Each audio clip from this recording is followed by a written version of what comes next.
जंगल में शेर की कहानी। एकता की शिक्षा। बहुत समय पहले की बात है। एक घना जंगल था जहां कई जानवर मिलजुल कर रहते थे। उस जंगल का राजा था शेर, जो बहुत ही शक्तिशाली और क्रूर था। वह जंगल के सभी जानवरों पर अत्याचार करता और अकेले ही शिकार करके अपना पेट भरता। शेर का आतंक शेर जब चाहता किसी भी जानवर का शिकार कर लेता।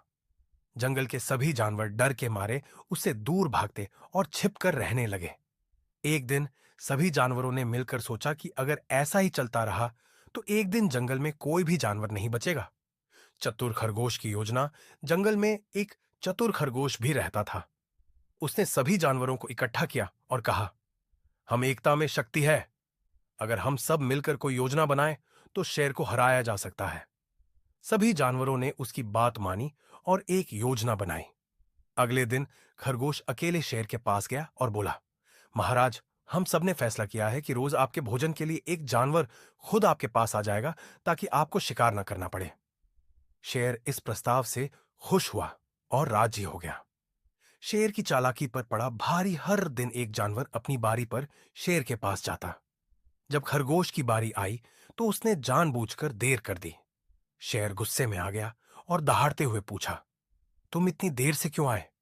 चतुर खरगोश बोला, महाराज, मैं समय पर आ रहा था, लेकिन रास्ते में मुझे एक और शेर मिला।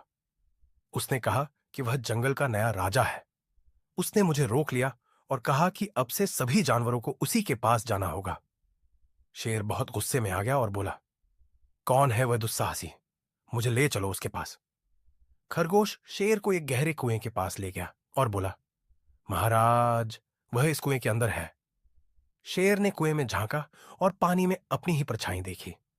उसने सोचा कि यह वही दूसरा शेर है और गुस्से में दहाड़ते हुए कुएं में छलांग लगा दी। कुएं में गिरते ही वह पानी में डूब गया। एकता की जीत। इस तरह चतुर खरगोश और सभी जानवरों की एकता ने जंगल को शेर के आतंक से मुक्त कर दिया। सभी जानवर खुशी खुशी रहने लगे और समझ गए कि एकता में ही शक्ति है। शिक्षा। इस कहानी से हमें यह सीखने को मिलता है कि यदि हम मिलकर काम करें तो किसी भी बड़ी समस्या का हल निकाल सकते हैं। पीएसके चैनल को लाइक और सब्सक्राइब जरूर करें।